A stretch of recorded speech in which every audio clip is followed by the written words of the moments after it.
tal? Bienvenidas y bienvenidos a un nuevo programa de Aprende en Casa. Una opción con la cual pueden acercarse a los contenidos de las materias y áreas de segundo grado desde sus hogares.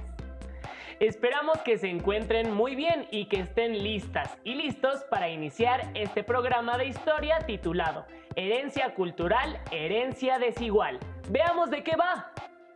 Seguramente tienen muy claro que las tradiciones de México forman parte de nuestro patrimonio cultural y que cada una de ellas tiene un origen histórico. Actualmente seguimos practicando algunas costumbres y tradiciones que vienen de la época prehispánica, pero también hay otra gran variedad que proviene de la época virreinal. Todos conocemos por lo menos una celebración de origen virreinal o probablemente hayamos participado en alguna, aunque quizá no tengamos muy claro cómo surgió. ¿Qué celebraciones son tradicionales en su comunidad? Recuerden que nuestra vida actual y la forma en que está organizada nuestra sociedad es el resultado del proceso de mestizaje que se vivió a partir de la llegada de los españoles y de otras culturas a América. ¿Qué recuerdan sobre el mestizaje? ¿Qué otras culturas se mezclaron con las tradiciones indígenas? El resultado de esas combinaciones lo podemos encontrar actualmente en nuestras tradiciones, costumbres, danzas, fiestas y gastronomía, por mencionar algunos aspectos. Los invitamos a ver el siguiente video sobre esas tradiciones que podemos denominar como ancestrales y que son parte de nuestra vida cotidiana, para tener un primer acercamiento del tema. No olviden tener a la mano papel y pluma para anotar sus comentarios, preguntas o nuevos aprendizajes. Seguramente alguna vez has participado en una fiesta en honor a un santo patrono, degustado un mole o bailado una danza tradicional en la escuela. Pues estas, como muchas otras expresiones que forman parte de nuestra cultura, tienen su origen en la época virreinal.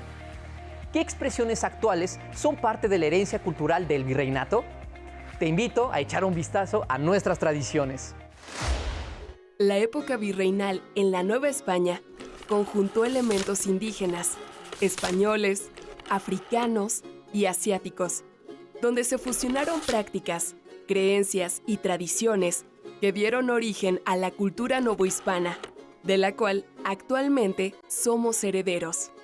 En nuestra vida diaria podemos ver, oír, hablar, sentir y reproducir diferentes expresiones de este pasado virreinal, que hallamos en la arquitectura, la pintura, la música, el lenguaje, la danza, la gastronomía y la vestimenta, entre otras manifestaciones culturales.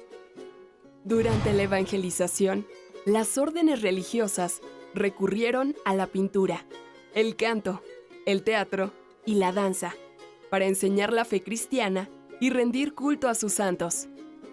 Resultado de esto son las pastorelas y las festividades de Semana Santa o Corpus Christi, que son representaciones o recorridos que se hacen de un lugar a otro con una imagen de carácter sagrado. O las peregrinaciones a lugares religiosos, como a los templos de la Virgen de Guadalupe y el Señor de Chalma. O el carnaval, que era una fiesta católica que incorporó elementos profanos, danzas de origen prehispánico, bailes e instrumentos africanos, así como disfraces y máscaras. En la música destaca la pirecua, canto tradicional purépecha de Michoacán, que se interpreta tanto en lengua indígena como en español, y es resultado de la fusión de elementos de origen prehispánico con cantos religiosos de los evangelizadores. De origen prehispánico son algunos de los espacios destinados a las festividades. Por ejemplo, anteriormente, en el Cerro del Fortín, ubicado en los valles centrales de Oaxaca, se encontraba un templo mexica dedicado a Centeotl, la diosa del maíz, a donde los indígenas llevaban ofrendas, pero durante el virreinato, en ese lugar, se adoró a la Virgen del Carmen e inició la festividad de los lunes del cerro, permitiendo la conjunción de elementos españoles e indígenas.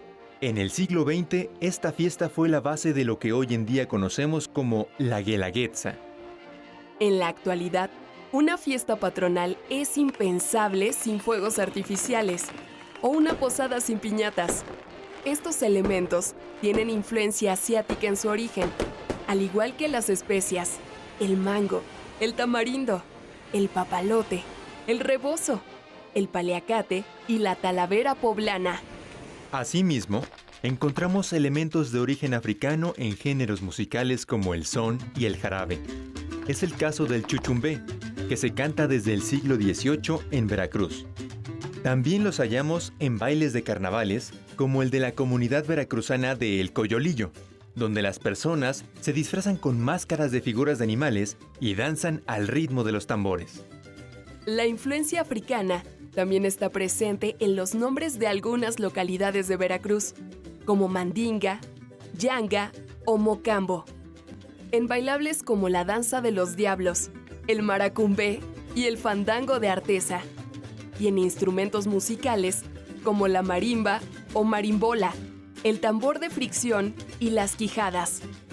Respecto a nuestra gastronomía, encontramos el mestizaje novohispano en el uso de algunos ingredientes como hierbas, chile, frijol y maíz de influencia indígena, combinados con carnes europeas, cereales y cítricos árabes, frutas y verduras africanas, así como especias asiáticas, por mencionar algunas. Tamales, pozole, michotes, mole, chiles en nogada, buñuelos, bizcochos, mazapanes, ates, jamoncillos, muéganos, arroz con leche y cajeta.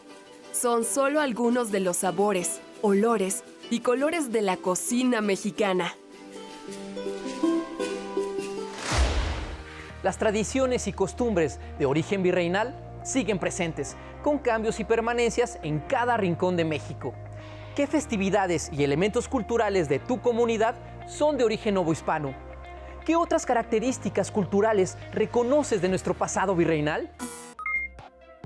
¿Qué les pareció el video? ¿Cuántas de esas tradiciones conocían? ¿Han probado los platillos que se mencionaron? Sabemos que México cuenta con una enorme riqueza cultural, heredada del virreinato y que destaca a nivel mundial por sus tradiciones, fiestas y gastronomía. Pero también es importante señalar que si bien durante el virreinato se dio un fuerte mestizaje cultural, también se formaron grandes desigualdades sociales entre la población. La sociedad virreinal estaba muy jerarquizada. Durante el virreinato se formaron grupos sociales específicos, de acuerdo con el origen étnico, color de piel y relaciones sociales de las personas. La desigualdad fue una característica de este periodo y se sigue viviendo hasta ahora. Esto se observa con mayor fuerza en las regiones indígenas y la población que vive en el campo. El siguiente video nos permitirá identificar que en México gran parte de la población se encuentra sumida en la pobreza y que existen grandes contrastes, pues hay personas que viven con lujos frente a otras que no tienen ingresos, ni siquiera para comer. Acompáñenos a verlo. La pobreza es uno de los mayores problemas que enfrenta nuestro país. Las instituciones del gobierno reconocen, de acuerdo a diversos indicadores, la existencia de 3 tipos de pobreza. La pobreza extrema o alimentaria se da cuando la población no obtiene ingresos suficientes que le garanticen una alimentación mínima. La pobreza de capacidades se presenta cuando una población está en condiciones de satisfacer sus necesidades de alimentación, pero no cuenta con el ingreso suficiente para cubrir sus gastos en educación y salud. Y la pobreza patrimonial comprende a las personas que, si bien pueden cubrir sus necesidades básicas de alimentación, educación y salud, su ingreso no les permite alcanzar lo requerido para vivienda, vestido, calzado y transporte. En el 2005, la mitad de los mexicanos vivían en condiciones de pobreza patrimonial, mientras que el 18% de la población vivía en pobreza extrema. Los más pobres de los pobres se encuentran en el campo, particularmente en zonas montañosas y de difícil acceso. Se estima que hay 185,000 localidades rurales pobres en México. Las poblaciones más pobres se concentran en entidades como Chiapas, Guerrero y Oaxaca. Sin embargo, existen localidades pobres en todas las entidades del país. De todo lo que producimos los mexicanos, el campo es el que está aportando la menor cantidad del Producto Interno Bruto. México es un país con grandes diferencias en los niveles de vida de su población. En él coexisten comunidades en extrema pobreza y zonas con niveles de vida e ingresos mucho mayores. Veamos 2 ejemplos. De acuerdo al Consejo Nacional de Población, el municipio más pobre de México es Cochoapa el Grande, ubicado en el estado de Guerrero. El 76% de sus habitantes de 5 años o más son analfabetas y 9 de cada 10 no terminó la primaria. El 95% habita viviendas con piso de tierra, sin drenaje ni sanitario, mientras que el 87% de sus trabajadores obtienen ingresos de hasta 2 salarios mínimos. Por el contrario, el municipio de San Pedro Garza García, en Nuevo León, es considerado el municipio más rico de todo el país. Tiene enormes mansiones y centros comerciales de lujo y un nivel de vida equiparable al de algunos países de Europa Occidental. El 98.3% de sus habitantes saben leer y escribir y solo el 10% no terminó la primaria. Únicamente el 0.1% de sus habitantes no cuentan con viviendas con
Entonces realmente las desigualdades pues van desde los que tienen y los que no tienen, los que tienen riegos, los que no tienen riegos, los que tienen servicios y accesos a préstamos o subsidios y los que no tienen esta forma de servicios. Las que, por ejemplo, en el campo, las mujeres, las que no tienen realmente una remuneración o los niños que no tienen una remuneración.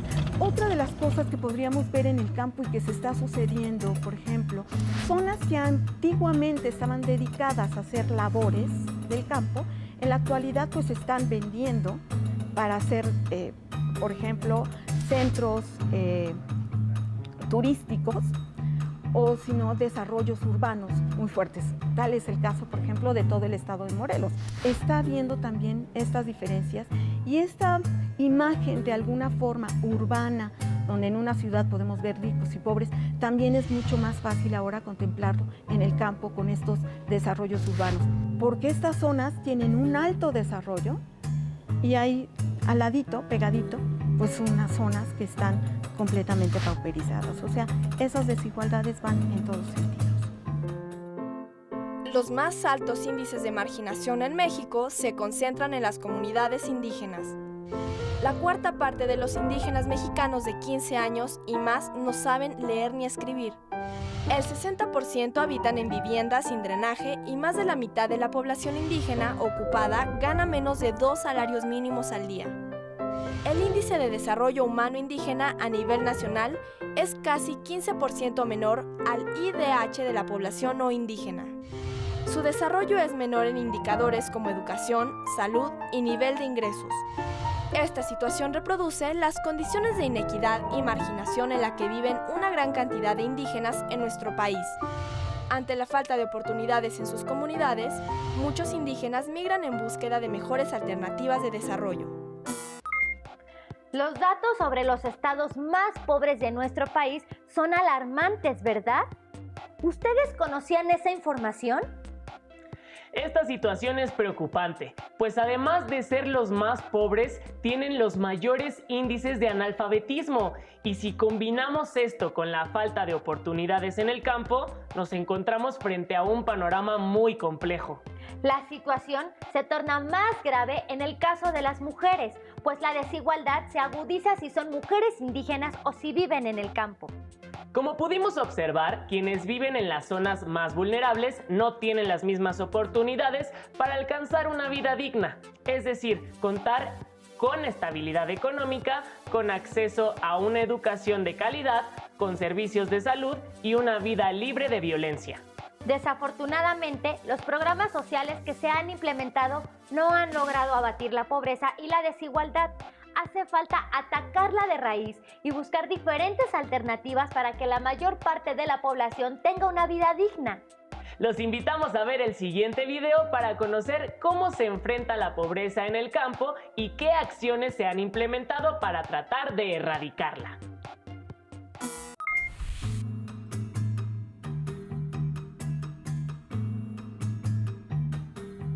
Yo creo que la perspectiva es bastante grave. Gran parte de los subsidios que se están dando en la actualidad al campo o no se reciben a tiempo, es decir, no se reciben cuando es necesario para comprar insumos de las cosechas, sino que se dan mucho después. Y por otra parte, los programas realmente van más bien a atender a la pobreza, pero para tratarla de alguna manera de apalear en un primer momento, pero no para combatir a la pobreza.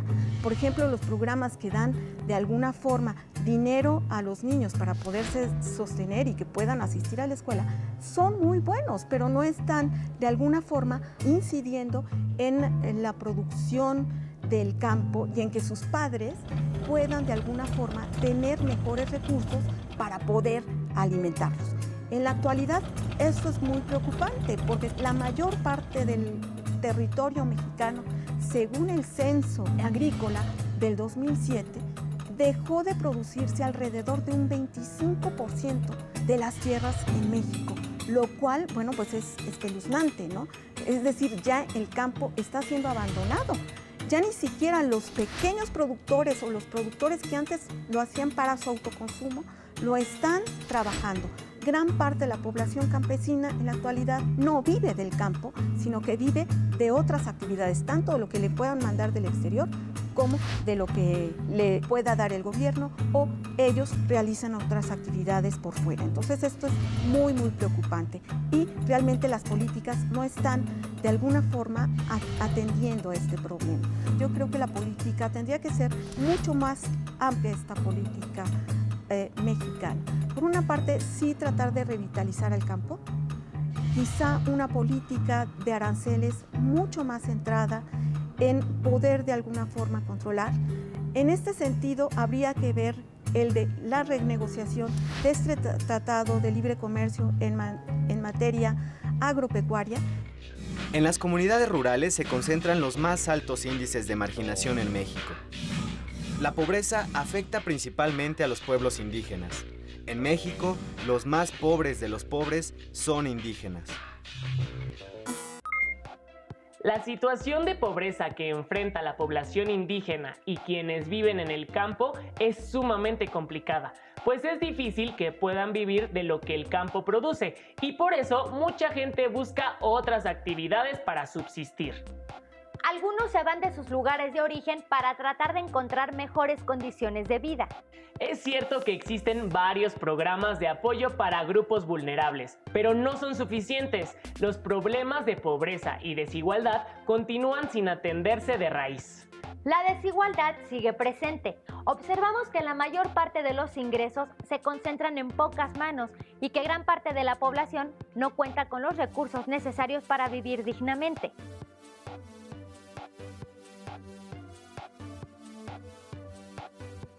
¿Qué porcentaje de la población se encuentra en el sector de pobreza?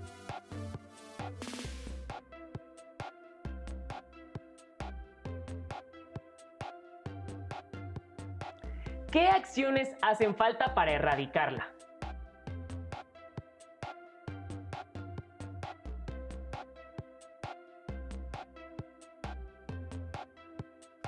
¿Consideran que en su comunidad la gente tiene acceso a una vida digna?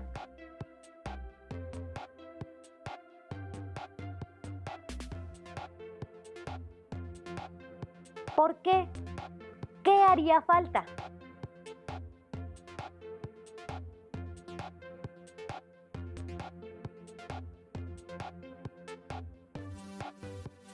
Respondan junto con sus familiares estas preguntas y conserven sus respuestas en su carpeta de experiencias. Así, cuando regresen a sus escuelas, una vez que haya pasado la contingencia, también podrán compartir sus aprendizajes con su grupo.